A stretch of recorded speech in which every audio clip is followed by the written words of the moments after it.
I sit down and open the folder on my desk labeled Blue Ivanov. The stack isn't thick.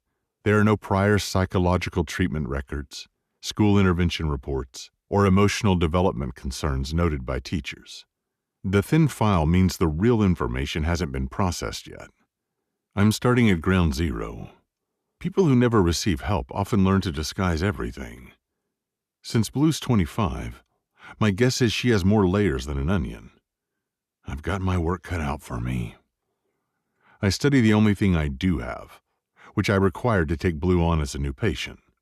Skylar's written summary is calmer than her voice had been. Adrian's statement is raw, aggressive, and defensive. Both are incomplete. I read each line again anyway. Self-inflicted injury, stalking behaviors, obsession with a married man, break-ins, lies woven into a web precise enough to fool them until she slipped. Many therapists would begin this first session already diagnosing. I won't. Labels can become cages.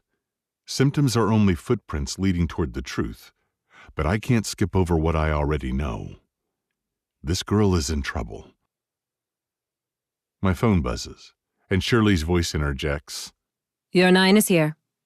Thank you, I say, rise, and open the door to the waiting room. Blue sits on the sofa across from the window, legs crossed, back straight, eyes fixed on a spot on the floor in front of her, as though she is studying invisible debris only she can see. For a moment, all I register is color. Her bright blue hair cascades in loose waves around her shoulders, not subtle or shy. It's intentional, a declaration, and demands attention without asking permission. It's impossible to overlook. Before I introduce myself, she lifts her head. Her icy blue eyes catch mine, and something quiet but unyielding moves between us. The stillness before a storm shifts direction. I study her, taking in eyes far too clear to match the fragile posture she's arranged herself in. Her pupils are too steady, the color so vivid it borders on impossible. They track the shape of me with the kind of concentration usually reserved for something forbidden. A flicker of tension coils along the center of my chest, the kind I haven't encountered in years. Her eyes don't match her presentation, and the contradiction throws my instincts off balance. She rises, slow, graceful, deliberate.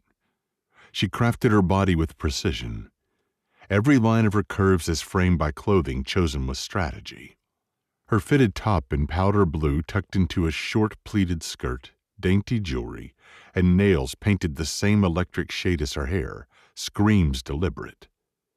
She stands with the confidence of someone who knows she's beautiful and has long studied how her presence impacts a room.